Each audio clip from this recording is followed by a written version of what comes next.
World Health Day. Maybe a coincidence, but then I'm going to talk to you something about health.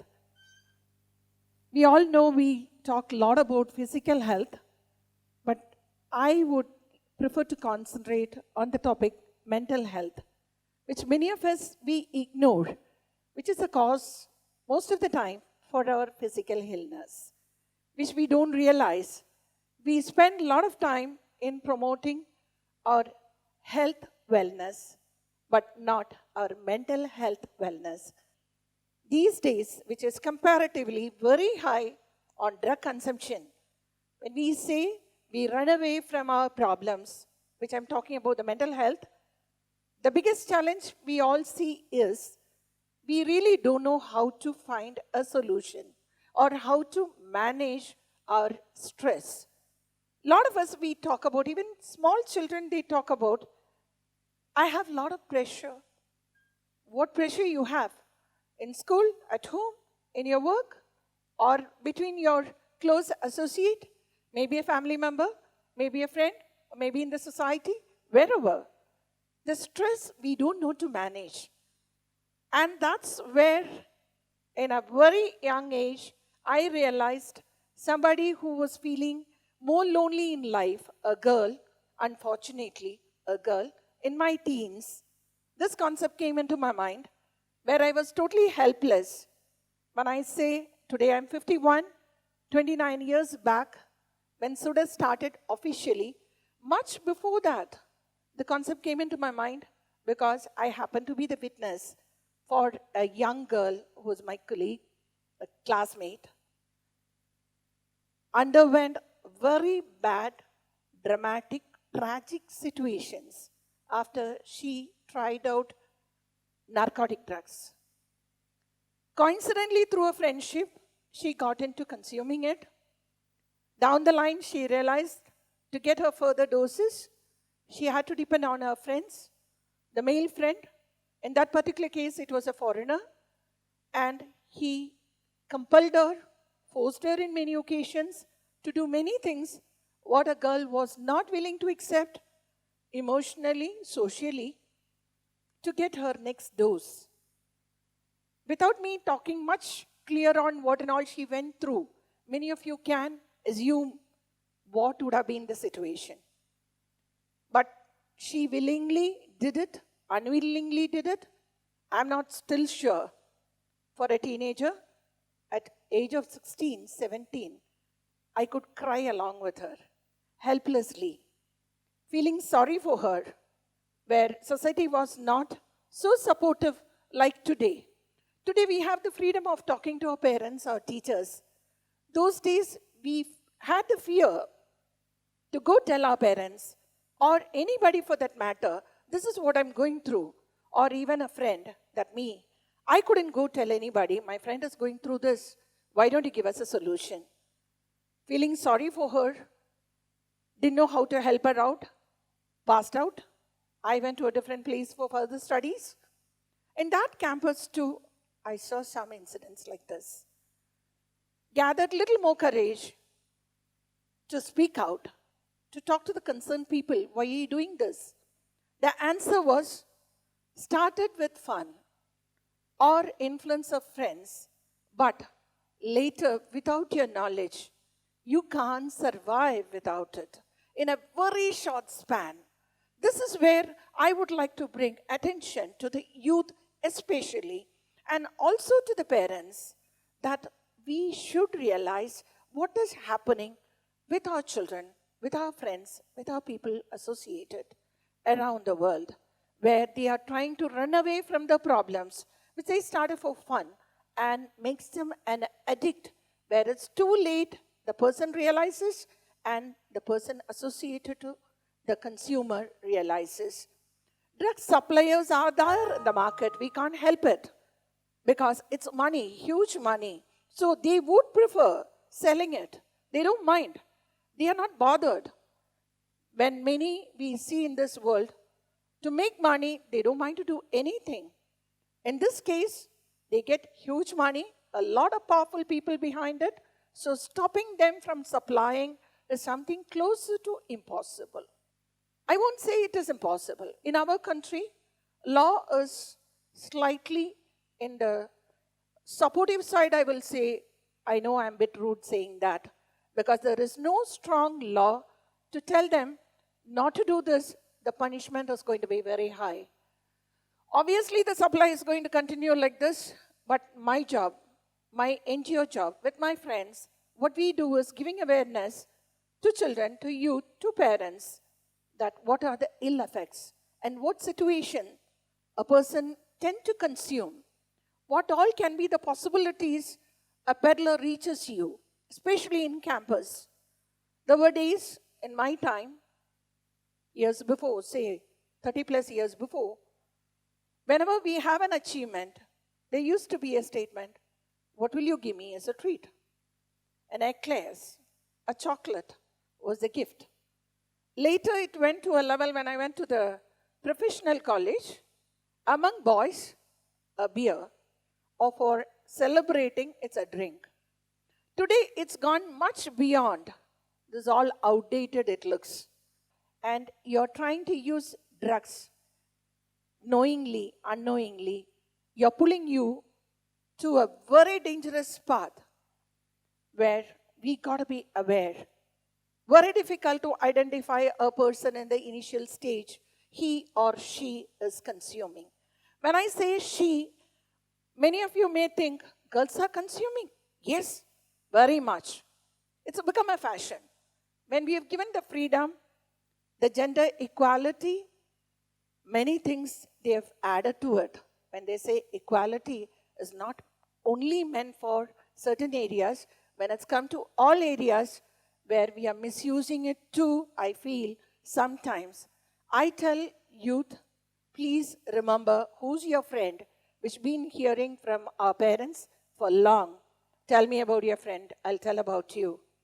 Yes, identify your friend. Be very sure your friend is not taking you to the wrong track where you become a trial person for narcotic drug.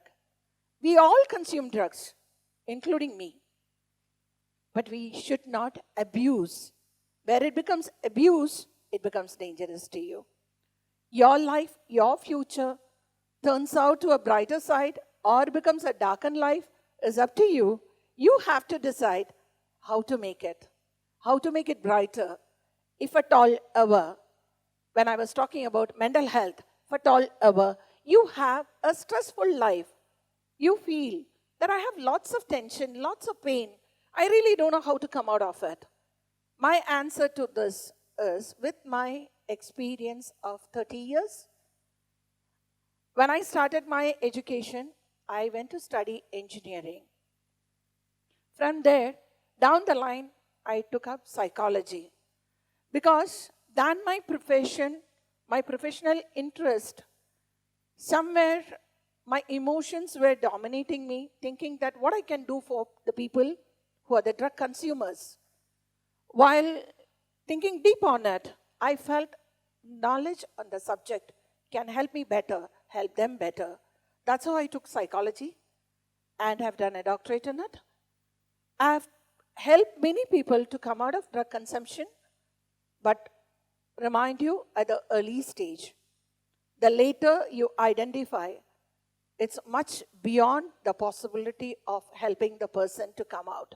Because a drug consumer, unlike an alcoholic consumer, which was the previous case I told about, he or she becomes a threat not only to himself or herself, to the society, to the family members, because most of the crimes, it happens based on after the consumption of drugs. In many cruel cases, we are not realizing that person was not in normal senses.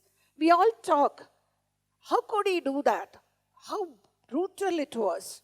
But we haven't thought about, in normal sense, a person cannot do it. Of course, not alone with alcohol. It is something beyond. So there we are calling for a dangerous society around us by consuming drugs. It is our responsibility, each one of us, to think this should be eradicated from our society. How we can help, each one of us can spread the message not to consume drugs. But then certainly there will be a question back. Do you expect me to go to the society, the person sitting next to me, to go say, don't consume drugs? I don't. Why are you telling me this? I'm not saying that exactly verbally. What I'm trying to say is, first of all, we should understand, than we know, than we think, it is much, much more in our society, especially in Kerala, and that too especially in Cochin, which we don't see. Outwardly, we see a very pleasant world around us, but there is a lot of people who are consuming drugs. Recently in news, I think you would have seen that even ladies growing ganja. So pathetic. So sad to realize our culture has gone so down. How could we steep down to this level, doing crimes after the influence of such products? High time we got to think, high time we got to understand. Now, coming to a conclusion, we all wonder, how do we stop this? It is all starting with the tension, the worry, the anxiety on how do I handle my problems, my worries, my tension. It is because we worrying unwantedly on 3 stages. Something about the past. We can't help it. There is no point worrying about the past. We can only analyze, understand, learn. Not to worry. Just leave it. That's it.